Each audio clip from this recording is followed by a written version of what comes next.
Welcome everybody.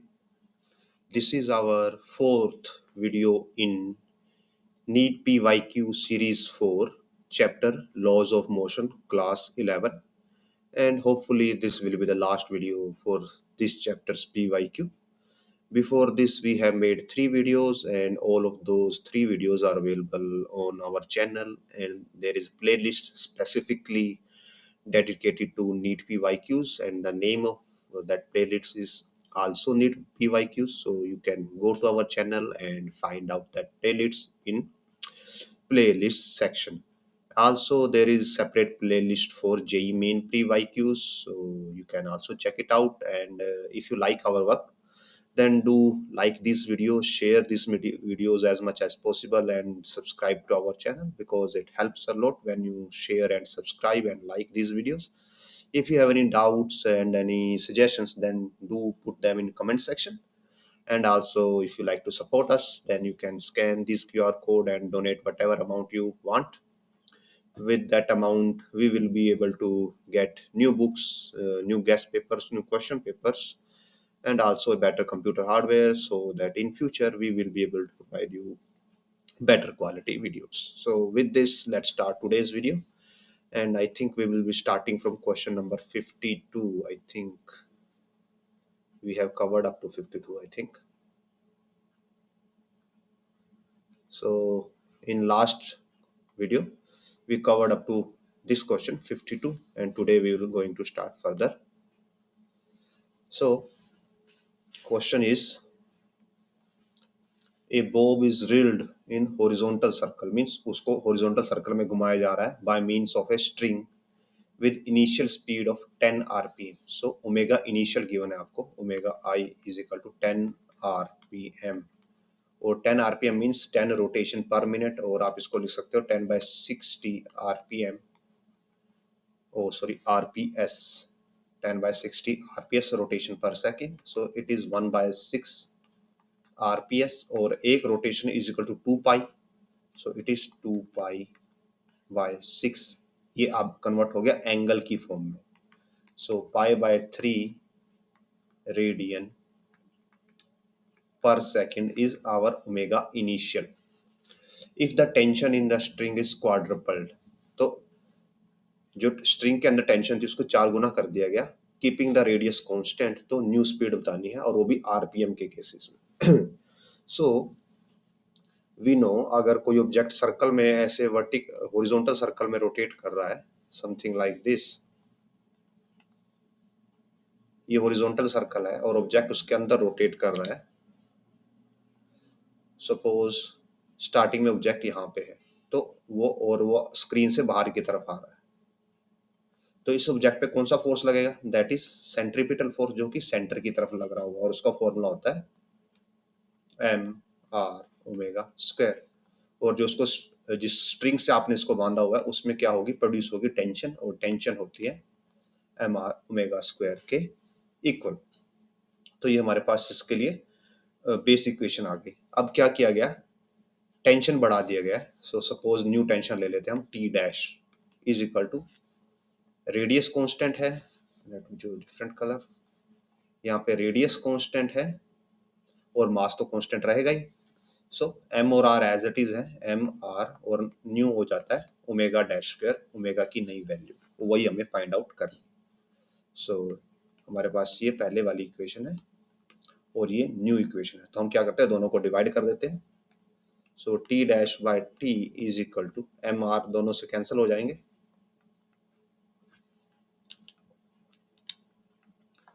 M R से M R cancel हो जाएगा, और we will get omega dash square by omega square. और अब हमें ये पता है कि जो नई टेंशन है वो 4 टाइम्स है ओल्ड टेंशन के.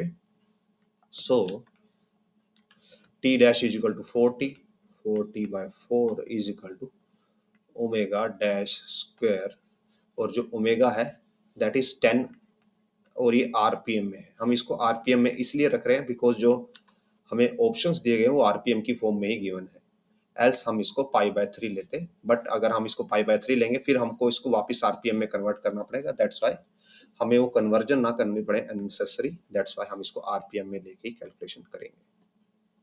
सो टी से टी कैंसिल, हमारे पास आता है 4 is equal to omega dash by 10 RPM whole square.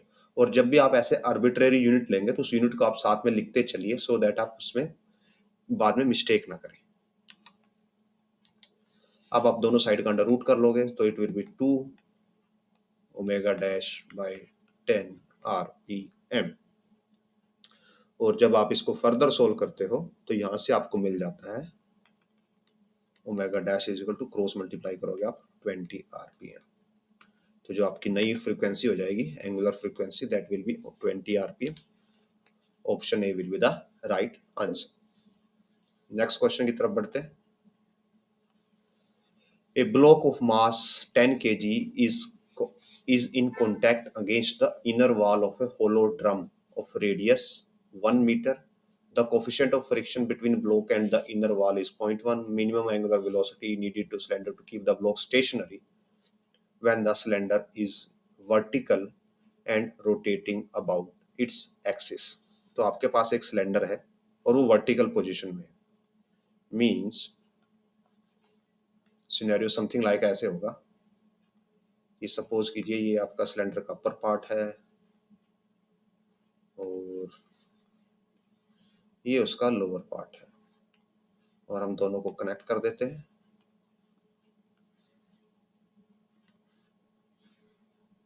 ये हो गया हमारे पास सिलेंडर और ये हो गया वर्टिकल पोजीशन में, और इसका एक्सिस ऑफ रोटेशन बना देते हैं जो कि इसके सेंटर से पास हो रहा होगा।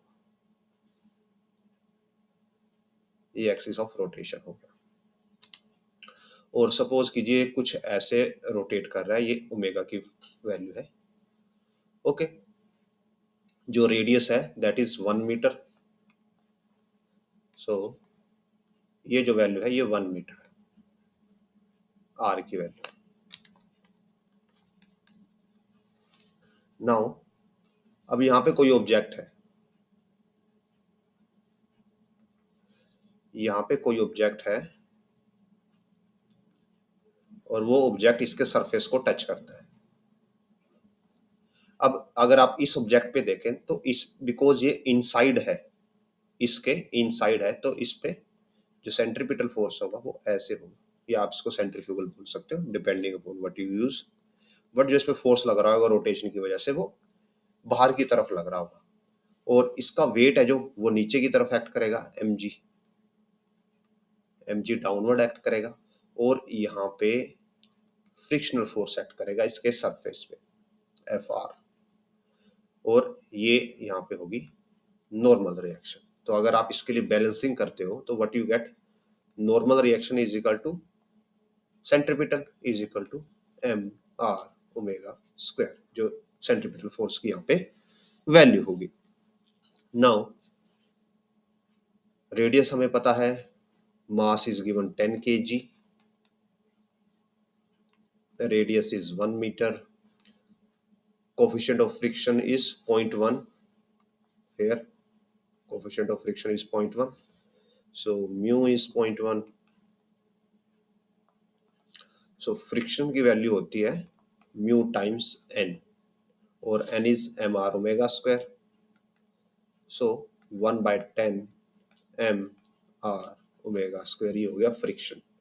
अब अगर इसको यहाँ पे बैलेंस रहना है तो इसका मीनिंग क्या होगा, दैट जो फ्रिक्शनल फोर्स है वो किसके इक्वल होना चाहिए, mg के इक्वल होना चाहिए। अगर आप इस ऑब्जेक्ट का फ्लूइड बॉडी डायग्राम बनाते हो तो इस पे ऊपर की तरफ फ्रिक्शनल फोर्स होगा, नीचे की तरफ वेट होगा, यहाँ पे नॉर्मल रिएक्शन होगी और यहाँ पे सेंट्रीपिटल फोर्स होगा। तो ये सभी एक दूसरे को बैलेंस करेंगे और ऑब्जेक्ट को यहीं पे रहना है। तो Fr should be equal to mg, and from here we can write the mg is equal to 1/10 mr omega square. So m से m कैंसल, तो मीन्स यहाँ पे आपको मास देने की जरूरत भी नहीं है। g की वैल्यू 10 है, सो 10 इंटू 10 100, और r की वैल्यू 1 है, so omega square is equal to 100, और यहाँ से ओमेगा आ जाएगा 10 रेडियन पर सेकेंड। सो दैट्स हाउ ये क्वेश्चन सॉल्व होगा। आगे बढ़ते हैं।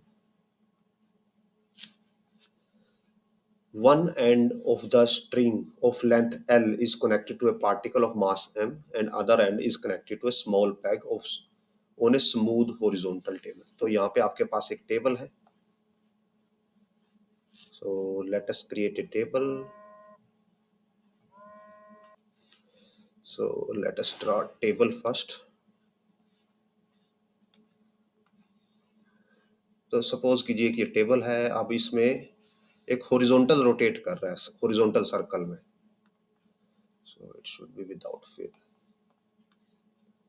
तो मान लीजिए इस टेबल पे ये ऑब्जेक्ट है जो हॉरिजॉन्टली रोटेट कर रहा है और ये उसका रोटेशनल मोशन है. और किसी टाइम पे एट एनी इंस्टेंट ये ऑब्जेक्ट का डिस्टेंस शो करता है. और सपोज जो ऑब्जेक्ट है वो बाहर की तरफ जा रहा है, मीन स्क्रीन के अंदर की तरफ जा रहा है, तो उसका वेलोसिटी वेक्टर यहाँ पे ऐसे परपेंडिकुलर हो जाएगा. ठीक है. तो इस सिनेरियो में जो रिंग है, जो आपकी थ्रेड है, थ्रेड के अंदर एक टेंशन प्रोड्यूस होती है टी.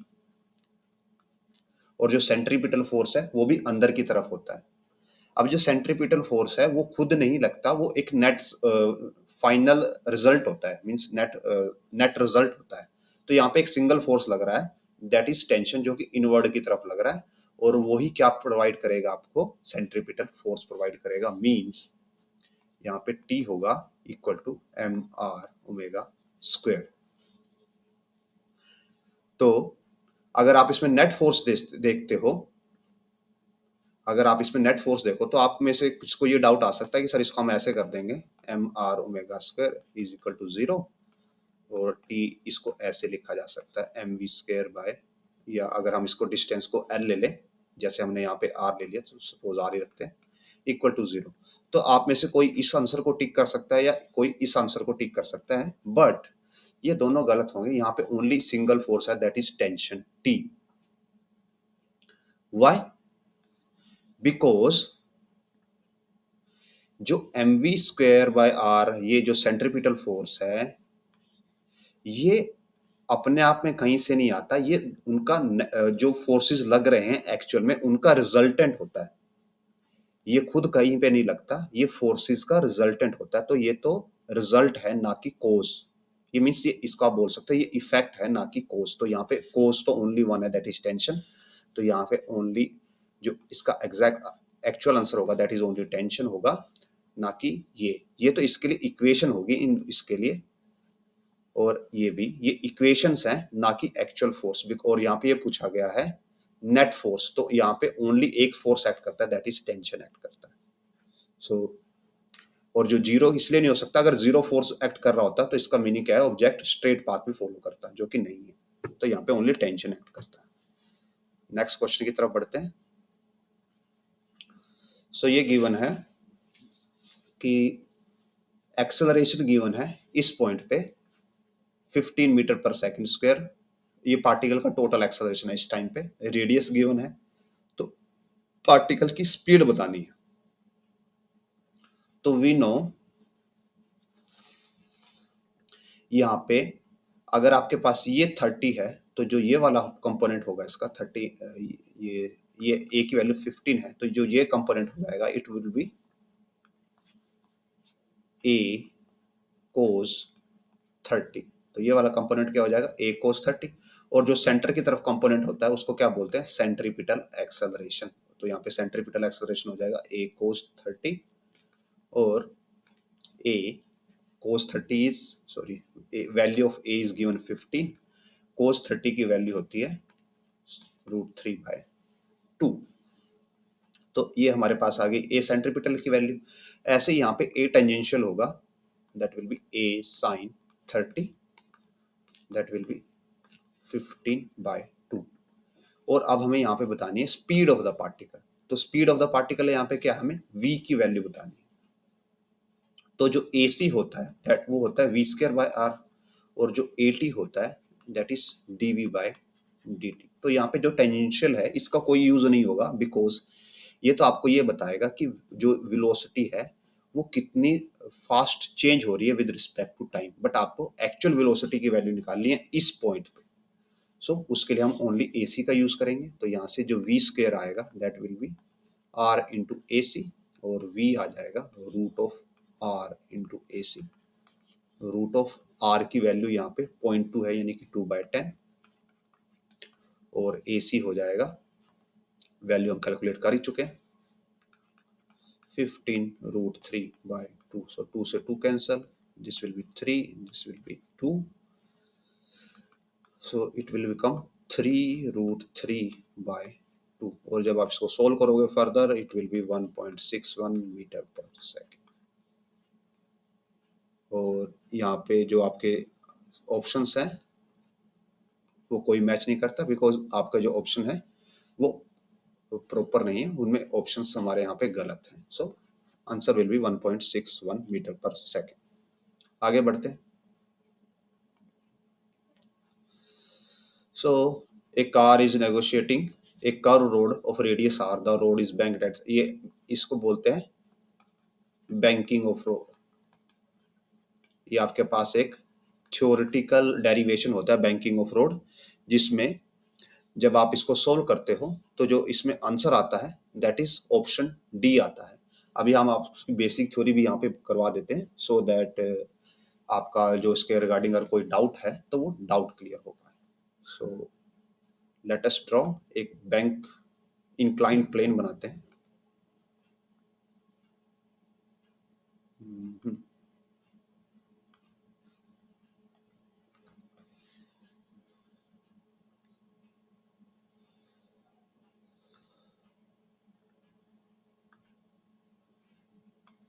तो सपोज कीजिए आपके पास एक इंक्लाइंड प्लेन है, और इस इंक्लाइंड प्लेन पे यहाँ पे व्हीकल है, ये व्हीकल के दो टायर हैं,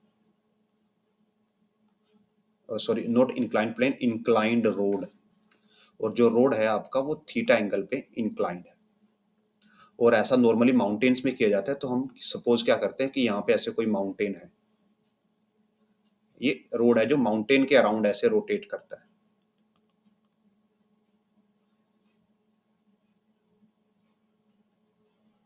जो ये रोड है ये ऐसे माउंटेन के अराउंड रिवॉल्व कर रहा है, ऐसे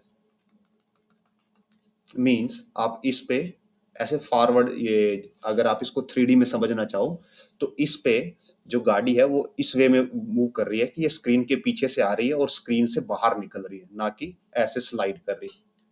अगर आप ऐसे स्लाइड करोगे तो आप इधर पहाड़ पे टकरा जाओगे, और ऐसे स्लाइड इधर इस साइड राइट साइड में स्लाइड करते तो आप नीचे खाई में गिर जाओगे। यहाँ पे कंसेप्ट कुछ ऐसा है। सो जब ऑब्जेक्ट रेस्ट पे है मींस गाड़ी अभी मूव नहीं कर रही, तो इसके लिए हम फोर्सेस देखते हैं। तो जब गाड़ी मूव नहीं करेगी तो बेसिक सा कंसेप्ट है कि आपका जो mg फोर्स है वो नीचे की तरफ एक्ट करेगा, और अगर वो नीचे की तरफ एक्ट करेगा तो उसके दो कंपोनेंट्स होंगे। पहला वाला कंपोनेंट होगा, ये होगा mg cos थीटा, और ये कंपोनेंट होगा mg sin थीटा। सो mg ये थीटा होता है, mg cos थीटा, और ये होगा mg sin थीटा। नाउ अब आपको ये पता है कि जो mg sin थीटा कंपोनेंट है यहाँ पे क्या ट्राई करेगा कि गाड़ी पहाड़ की तरफ यहाँ पे या माउंटेन की तरफ स्लाइड करे।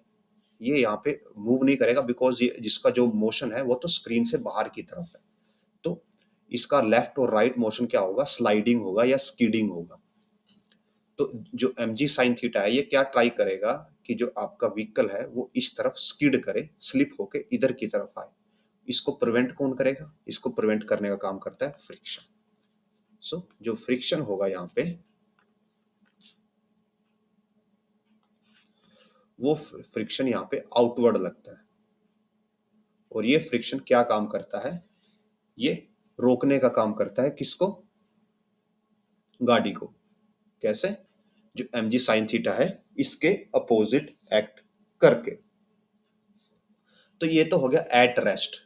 जब हमने एट रेस्ट देख लिया कि जब हमारा ऑब्जेक्ट एट रेस्ट होगा तब क्या कंसेप्ट बनेगा।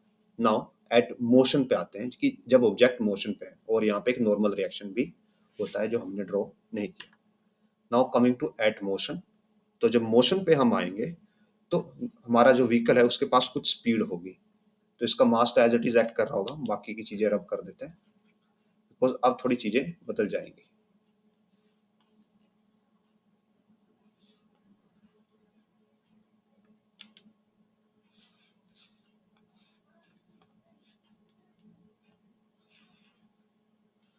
सो नाउ कमिंग टू मोशन, जब गाड़ी चल रही है, इन दैट सिनेरियो जो mg है वो डाउनवर्ड एक्ट करेगा ही करेगा। अभी साथ में नॉर्मल रिएक्शन भी आएगी, जो नॉर्मल रिएक्शन है वो ऊपर की तरफ एक्ट करती है। और अब गाड़ी है, बिकॉज ये मूव कर रही है, तो इसका यहाँ पे एक रोटेशन सेंटर होगा, वो रोटेशन सेंटर कहीं जो माउंटेन है, माउंटेन में सर्टेन हाइट पे होता है, ग्राउंड से थोड़ा सा ऊपर की तरफ होता है। सो इन दैट सिनेरियो जो हमारे फोर्सेस हैं, अब आपको इस सेंटर के हिसाब से रिजोल्व करने हैं, ना कि mg के हिसाब से रिजोल्व करने हैं। सॉरी, और हमने ये इसकी नॉर्मल रिएक्शन थोड़ा हमने गलत बना दी, बिकॉज जो नॉर्मल रिएक्शन है वो यहाँ पे सरफेस के परपेंडिकुलर होगा, सो थोड़ा टिल्टेड होगा, नॉर्मल रिएक्शन ऐसे आएगा। तो अब जो आपको फोर्सेस रिजोल्व करने होंगे वो इस सेंटर के हिसाब से रिजोल्व करने होंगे, ना कि mg के जो हमारा ये प्लेन है इसके हिसाब से रिजोल्व करने। और इसका रीजन क्या है कि जो आपकी गाड़ी है वो अब इस पॉइंट के अराउंड सर्कल में रोटेट कर रही है, सो दैट्स वाई जो फोर्सेस हैं वो इसके अलोंग रोटेट रिजोल्व होंगे। सो फ्रॉम दिस अब हम mg को तो इसके अलोंग रोटेट नहीं कर सकते, बिकॉज mg ऑलरेडी इसके परपेंडिकुलर है। सो व्हाट वी डू, हम जो हमारे पास नॉर्मल रिएक्शन है इसको रिजोल्व करते हैं। तो नॉर्मल रिएक्शन का एक कंपोनेंट ऐसे जाएगा और एक कंपोनेंट ऐसे जाएगा, और ऐसी जो फ्रिक्शन है, फ्रिक्शन को भी इसको रिजोल्व करना होगा इसके अलोंग। तो फ्रिक्शन का हम एक कंपोनेंट ऐसे निकाल सकते हैं और एक कंपोनेंट ऐसे अपवर्ड निकाल सकते हैं। सो ये हो गया हमारे पास कंपोनेंट्स। अब हम इनको बैलेंसिंग करते हैं यहाँ पे और एंगल्स देखते हैं, बिकॉज हमें ये पता है कि अगर ये एंगल थीटा है तो यहाँ पे जो ये वाला एंगल है ये भी थीटा ही होगा। और फ्रिक्शन को हम लिख लेते हैं small f, so this will be small f cos theta और this will be small f sin theta. That's sufficient. Now coming to here कि इनमें से कौन सा एंगल थीटा होगा। अब अगर आपके पास जो ये वाला प्रोजेक्शन है, जो नॉर्मल रिएक्शन है, अगर आप इस नॉर्मल रिएक्शन को थोड़ा सा नीचे की तरफ एक्सटेंड कर दो,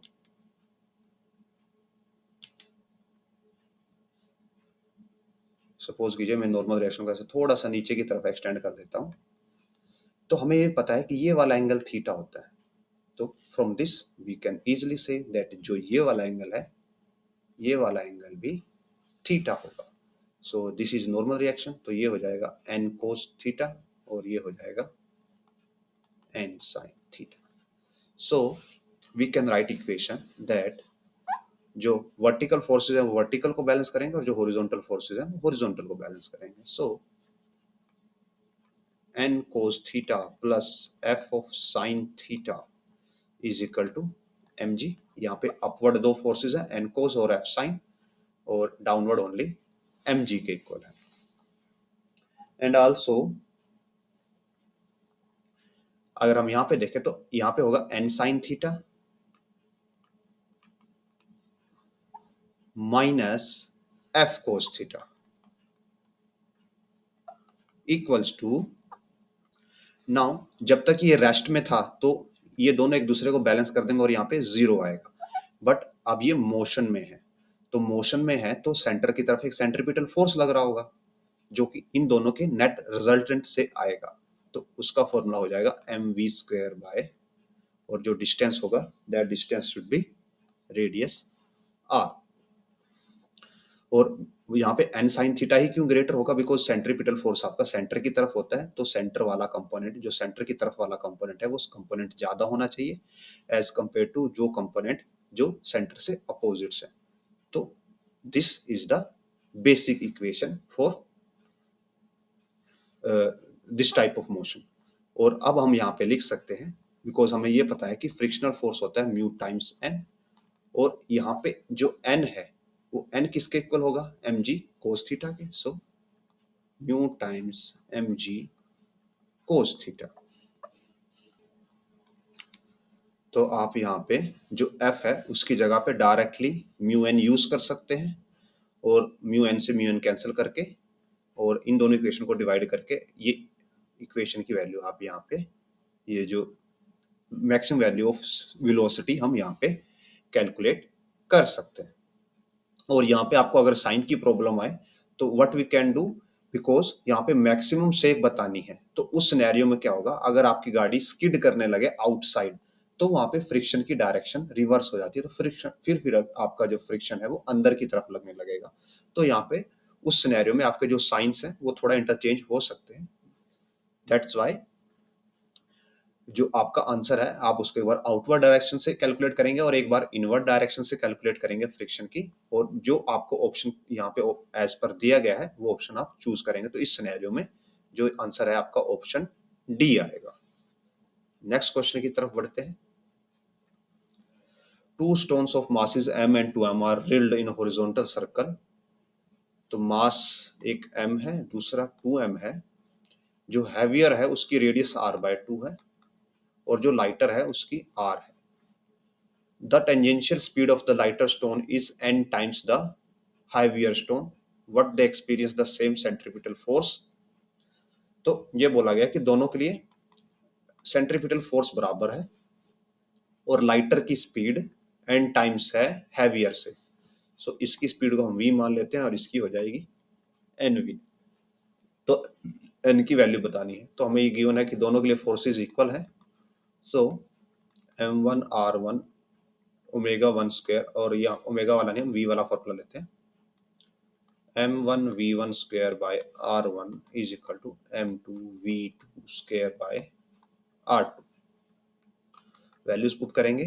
m पहले के लिए nv square, so n square v square divide by r1 that is r 2m second mass v2 square that is v square और r2 is r square by 4 और 4 आ जाएगा ऊपर, और यहाँ पे sorry it is only v square by r, so r/2।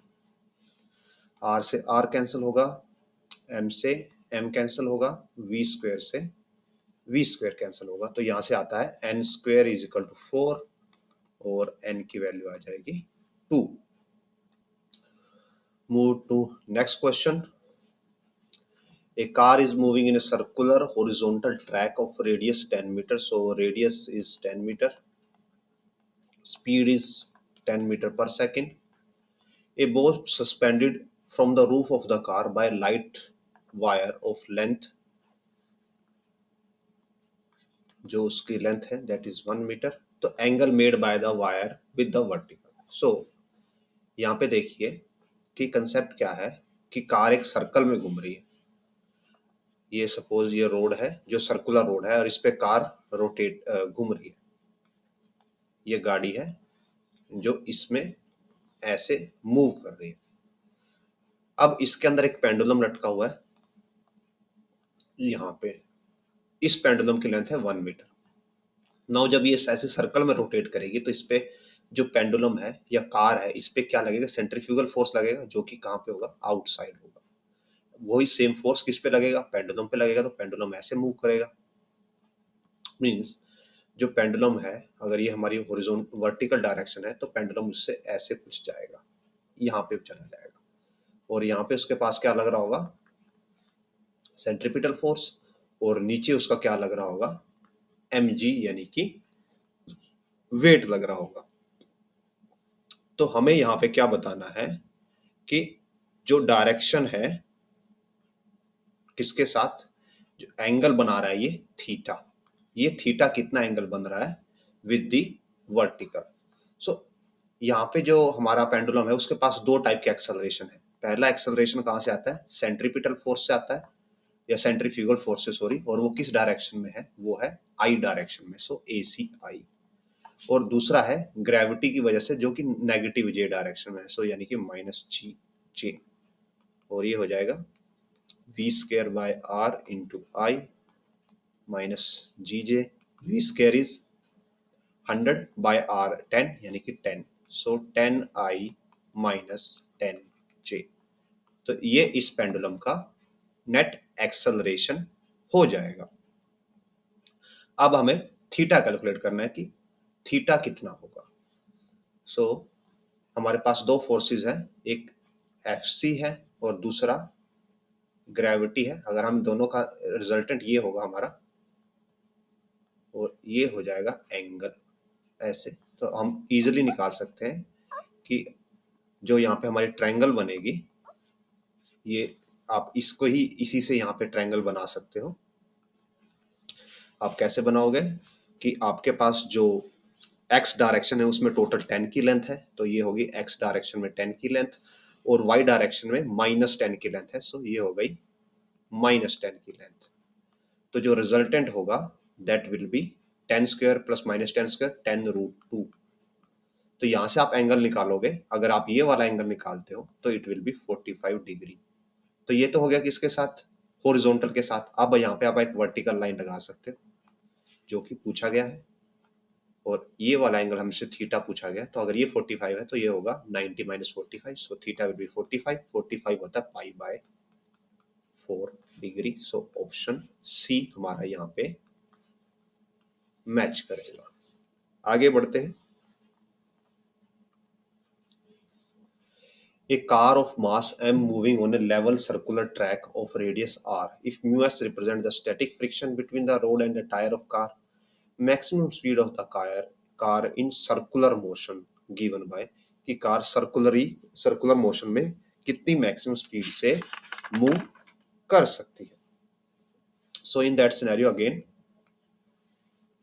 ये हमारा ऐसे सर्कुलर ट्रैक होगा, और यहाँ पे ये कार है जो ऐसे मूव कर रही है। तो जब ये ऐसे मूव कर रही है तो इस पे इस तरफ क्या लग रहा है, सेंट्रीफ्यूगल फोर्स, जिसका फॉर्मूला होगा mv²/r, और इसको स्किड करने से कौन बचाएगा, जो यहाँ पे फ्रिक्शनल फोर्स लग रहा होगा जो कि सेंटर की तरफ लगेगा। सो जब बैलेंस कंडीशन होगी, बैलेंस कंडीशन में what we can write, mv²/r is equal to fr frictional force, और फ्रिक्शनल फोर्स होगा म्यू इंटू नॉर्मल रिएक्शन, और नॉर्मल रिएक्शन होगी mg के इक्वल, बिकॉज ये लेवल रोड है। सो mg नीचे होगा और नॉर्मल रिएक्शन ऊपर होगा। सो दोनों साइड से m कैंसिल हो जाएगा, और यहाँ से आप लिख सकते हो v² is equal to mu times rg, और v हो जाएगा म्यू rg, और यहाँ पे जो कोफिशिएंट है वो कौन सा आएगा, static, mu s। Why static, because हमने दोनों को इक्वल कर दिया। अगर हम दोनों को इक्वल कर रहे हैं मींस सेंट्रीफ्यूगल फोर्स है जो, उसको फ्रिक्शनल फोर्स ने बैलेंस कर लिया, और कार है जो इस डायरेक्शन में लेफ्ट टू राइट मूव नहीं कर रही, और अगर वो लेफ्ट टू राइट मूव नहीं कर रही, दोनों फोर्सेस बैलेंस है, तो कार रेस्ट पे है। लेफ्ट टू राइट वाले मोशन कोई मोशन नहीं है, तो उसके हिसाब से कार रेस्ट पे, दैट्स व्हाई म्यू एस आएगा। आगे बढ़ते,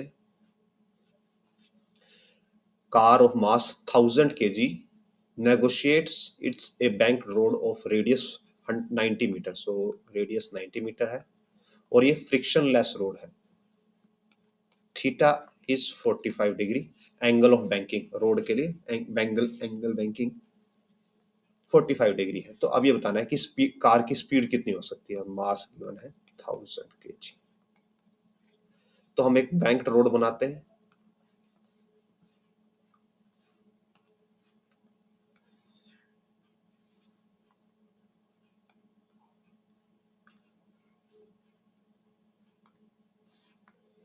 तो ये हमारे पास एक बैंक्ड रोड है, यहाँ पे गाड़ी है,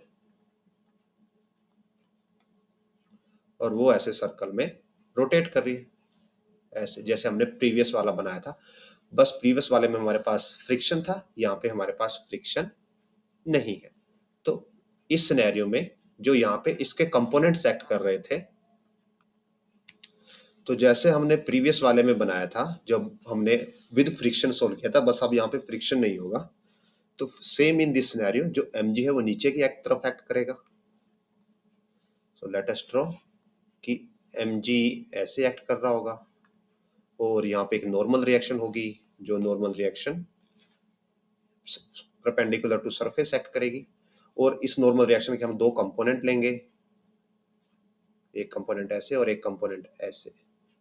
और वाई हमने नॉर्मल रिएक्शन के दो कंपोनेंट लिए, बिकॉज जब ये कार बैंक्ड रोड पे रोटेट करेगी तो यहाँ पे कोई सेंटर होगा जिसके अराउंड ये सर्कल में रोटेट कर रही है, ना कि सेंटर यहाँ पे है। सेंटर यहाँ पे है, दैट्स वाई हमने अलोंग दिस डायरेक्शन हमने ये कंपोनेंट लिए हैं।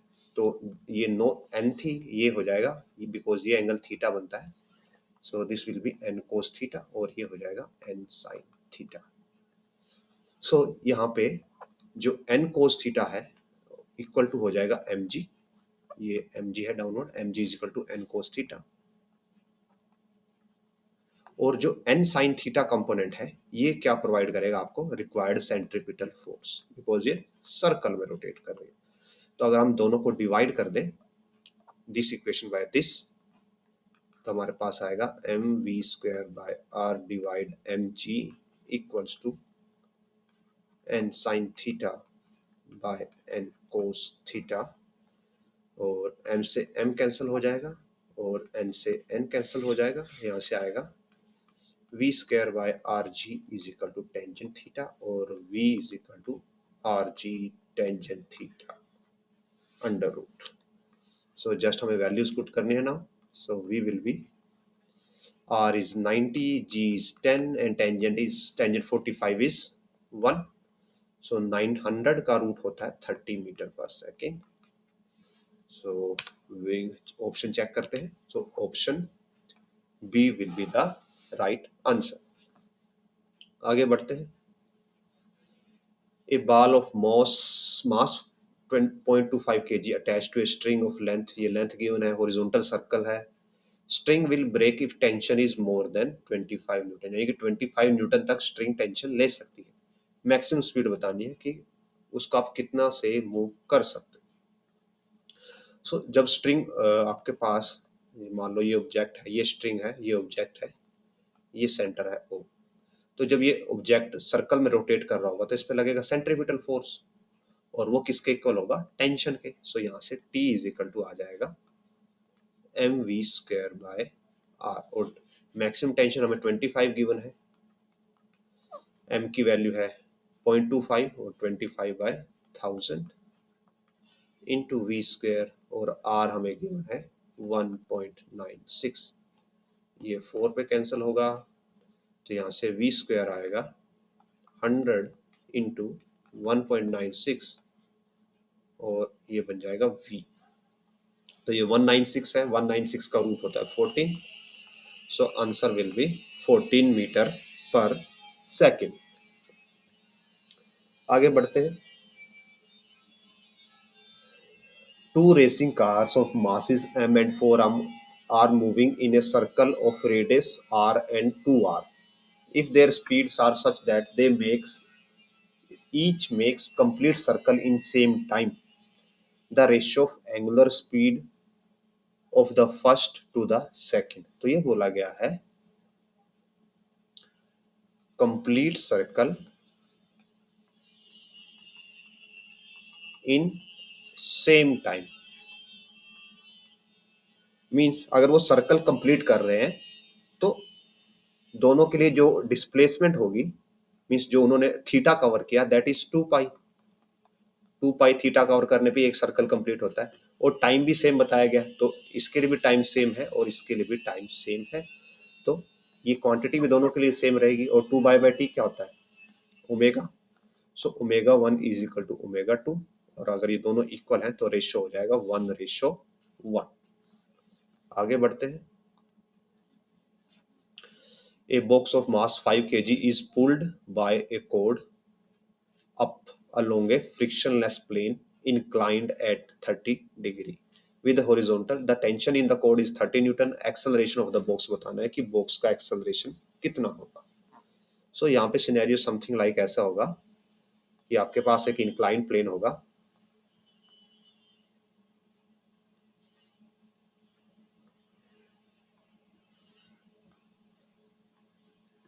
ये हमारे पास एक इंक्लाइन प्लेन है,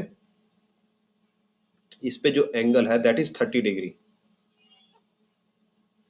सो ये एंगल 30 डिग्री हो गया। एक बॉक्स है इसके ऊपर, ये सपोज ये बॉक्स है और ये इसका वेट है 5 kg, और आप यहाँ पे टेंशन लगा रहे हो स्ट्रिंग के थ्रू 30 न्यूटन की। तो अभी आपको डाउट आ सकता है कि सर क्या हमें टेंशन को भी कंपोनेंट्स में रिजोल्व करना है। तो सपोज करो अगर यहाँ पे एक पुली भी हो और जो आपकी स्ट्रिंग है वो ऐसे जा रही हो, ये ऐसे जा रही हो, और आपने यहाँ पे इस स्ट्रिंग में यहाँ पे टेंशन डेवलप कर दी 30 न्यूटन की।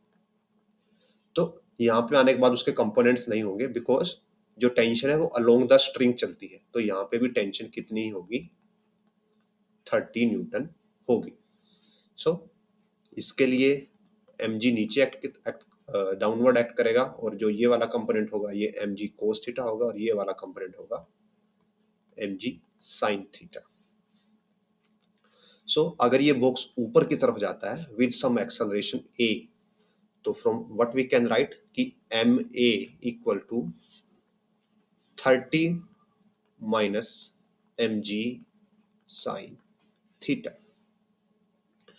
और m की वैल्यू है यहाँ पे 5, so 5a is equal to 30 minus 5 into 10 sine 30 is half, so ये होगा 25 minus 30 minus 25 5 is equal to 5a, so acceleration will be 1 metre per second square, option D.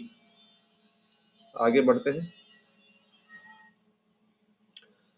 A block of mass m is placed on a smooth inclined wedge ABC of inclination theta as shown in the figure. The wedge is given an acceleration a towards the right. इसको 8 acceleration right में दी गई है। a और theta के बीच में हमें relation बताना है so that block remains stationary on the wedge.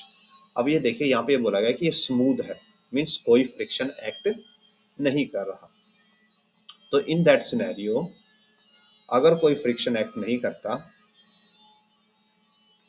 और यहाँ पे हम आपका ब्लॉक भी बना देते हैं साथ में,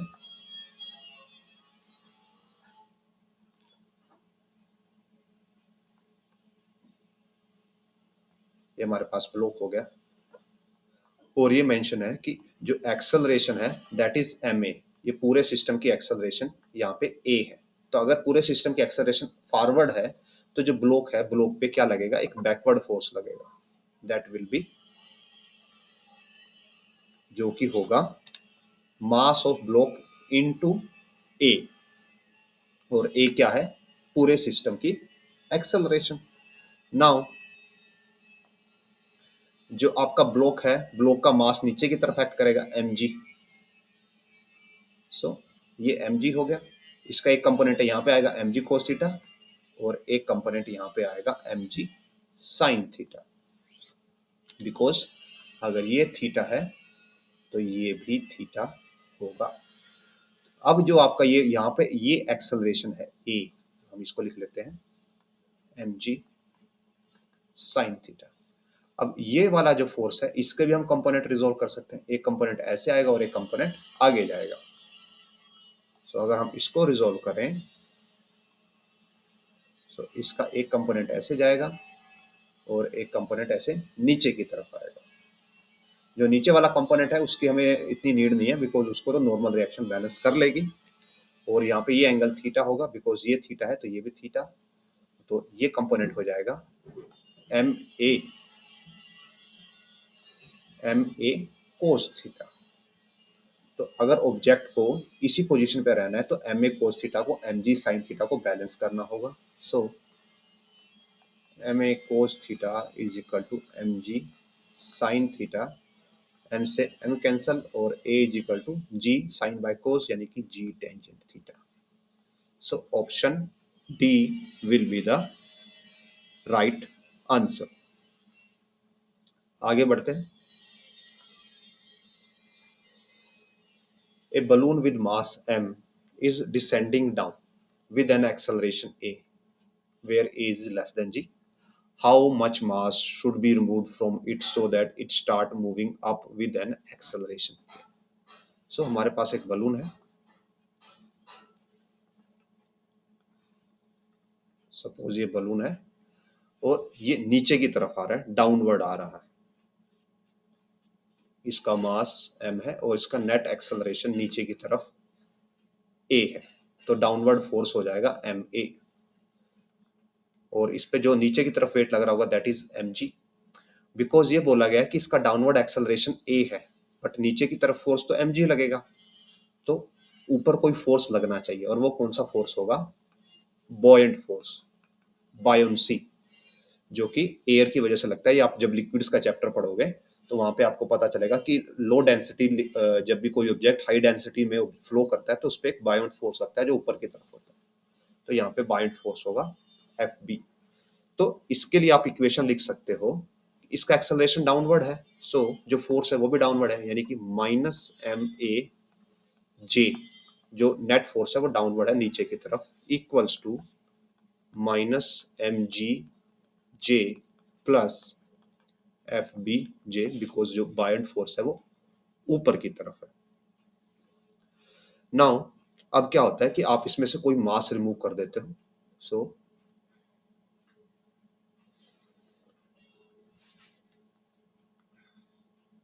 सपोज ये है, और हमने इसमें से m कोई x मास रिमूव कर दिया, तो अब इसका मास रह जाता है m-x, और ये बोला गया कि अब ये ऊपर की तरफ जाना स्टार्ट कर देता है विद एक्सेलरेशन a।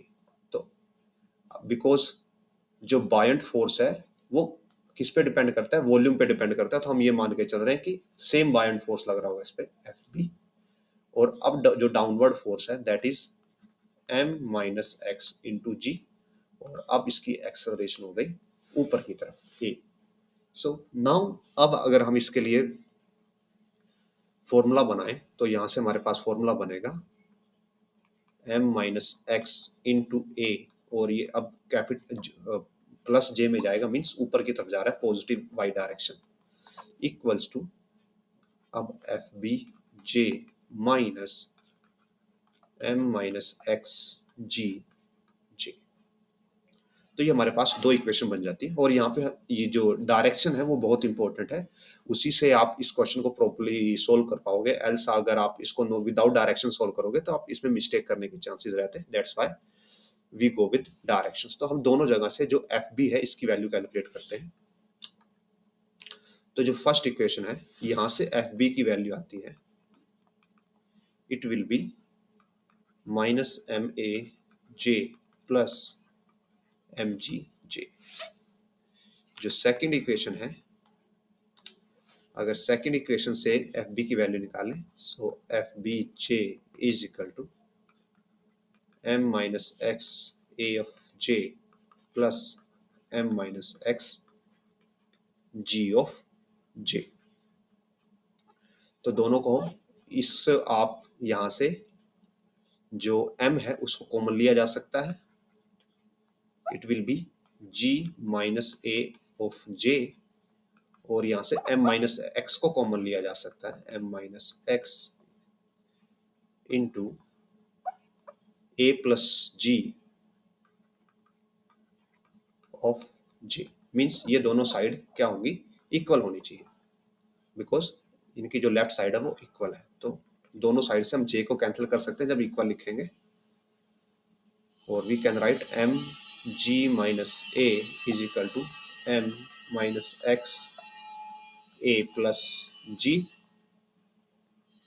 ओपन करते हैं, mg minus ma equal to ma minus xa plus mg minus gx।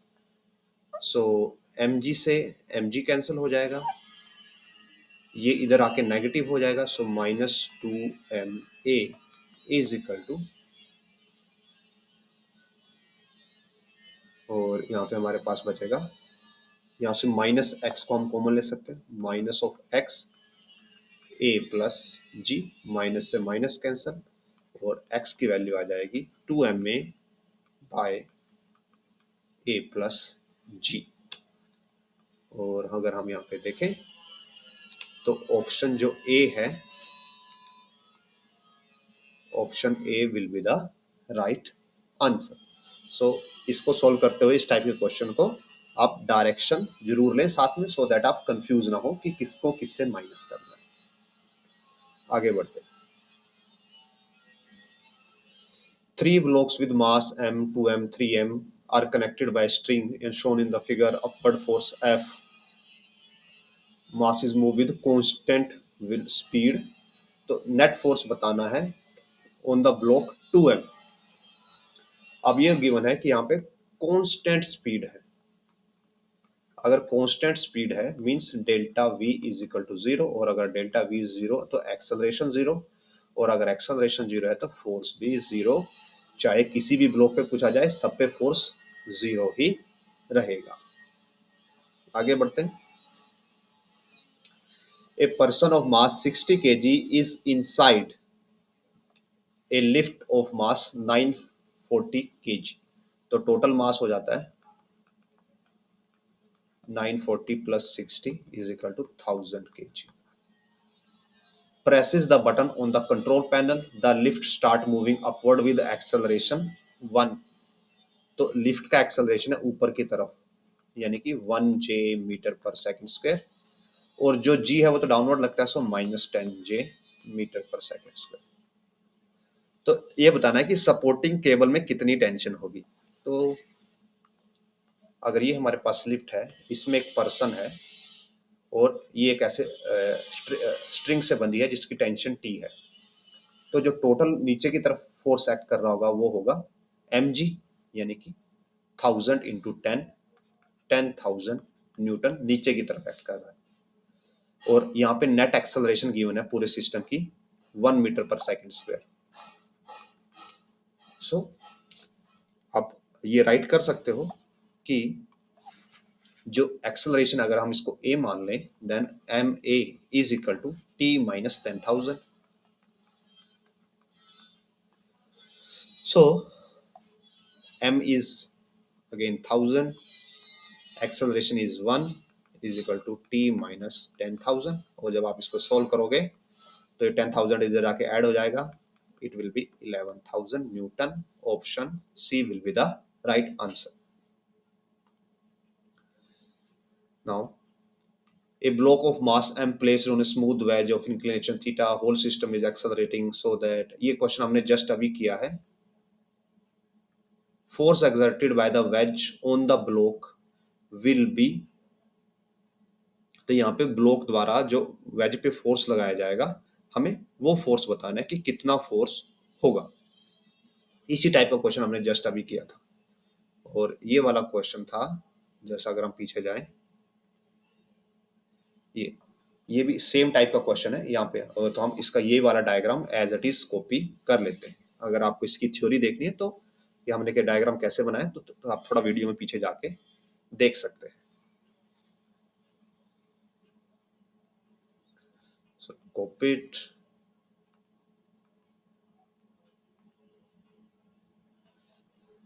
and paste.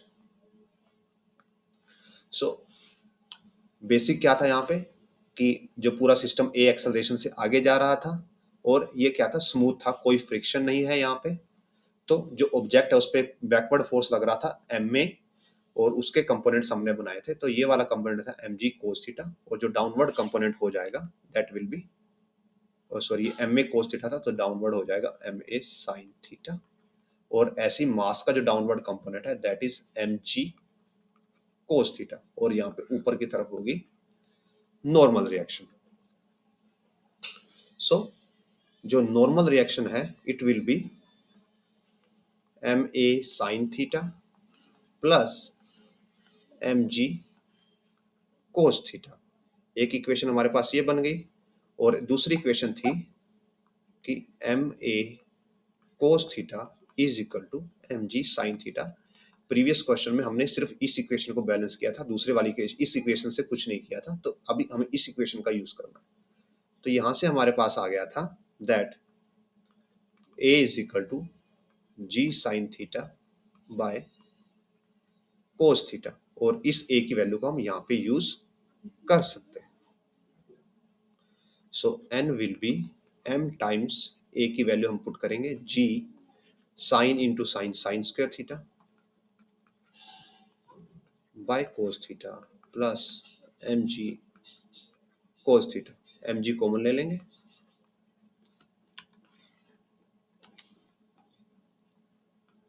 Sign square theta by cos theta plus cos theta, जब हम एलसीएम लेंगे तो इट विल बी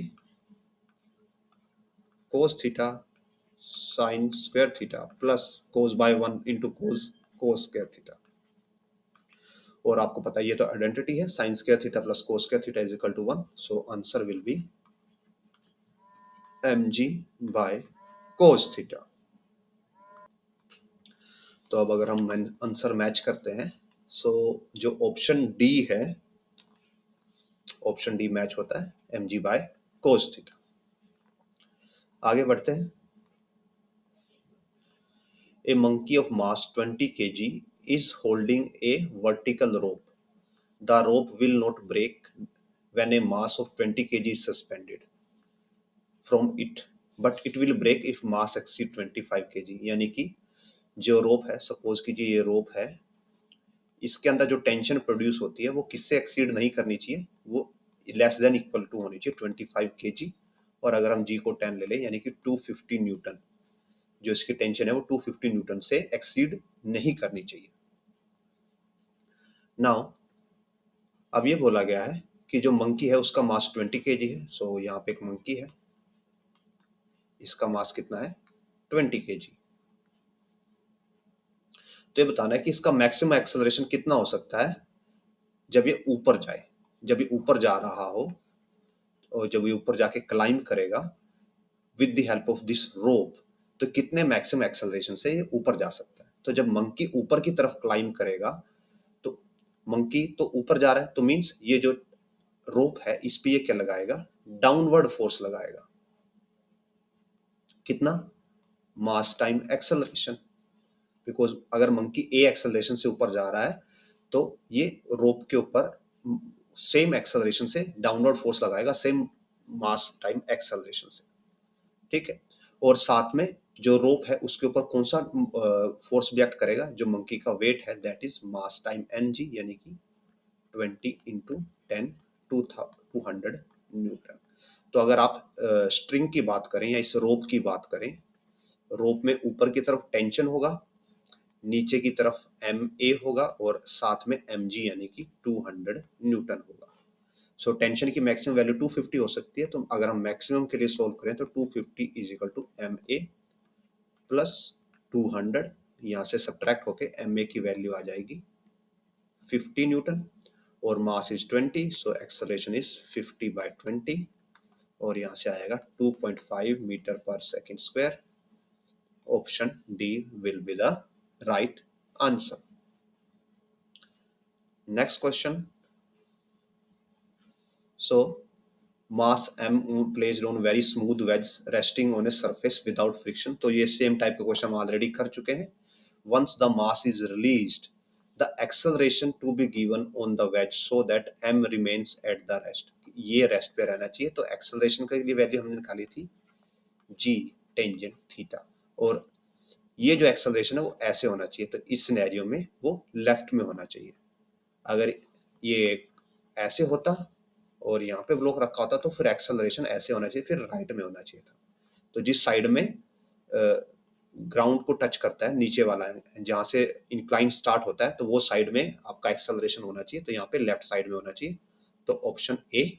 और ये question हम proper से with proper diagram and resolution of component हम कर चुके हैं। तो आप प्रीवियस जाके इसी वीडियो में थोड़े पहले देख सकते हो। और आज का last question, A monkey is descending from the branch of the tree with constant acceleration. तो अब हमने थोड़ी देर पहले क्वेश्चन किया था, उसमें मंकी ऊपर की तरफ जा रहा था, अब मंकी नीचे की तरफ आ रहा है। So if breaking strength of the branch is 75% of the weight of the monkey, minimum acceleration by which monkey can slide down without breaking the stress। तो सपोज कीजिए जो ब्रांच ऑफ ट्री है हम उसको एक ऐसे रोप से रिप्रेजेंट करते हैं और उसकी टेंशन, मैक्सिमम टेंशन क्या है टी, और टी की वैल्यू क्या गिवन है 75% of the weight, 75% of the weight यानी कि mg, और m क्या है, मंकी का मास है। अब यहाँ पे ये मंकी है, अब ये बोला गया कि ये मंकी नीचे की तरफ जा रहा है। अगर मंकी नीचे की तरफ m टाइम्स a से जा रहा है, यानी कि मंकी का डाउनवर्ड एक्सेलरेशन a है, यानी कि मंकी पे डाउनवर्ड फोर्स कितना है ma। तो जब ये अगर ये इसका डाउनवर्ड कंपोनेंट MA है तो ये जो रोप है उस पे क्या लगाएगा, अपवर्ड MA प्रोड्यूस करेगा। और मंकी का मास भी नीचे की तरफ है और ये किस पे एक्ट कर रहा होगा, रोप के ऊपर या ब्रांच के ऊपर। तो अगर हम ब्रांच की बात करें कि ब्रांच पे क्या क्या एक्ट कर रहा है, तो ब्रांच में तो अपवर्ड तो टेंशन होगी और डाउनवर्ड क्या होगा, जो मंकी का वेट है mg। और साथ में जब मंकी नीचे जा रहा है तो वो ब्रांच के में वो अपवर्ड एक फोर्स लगा रहा है, दैट इज ma।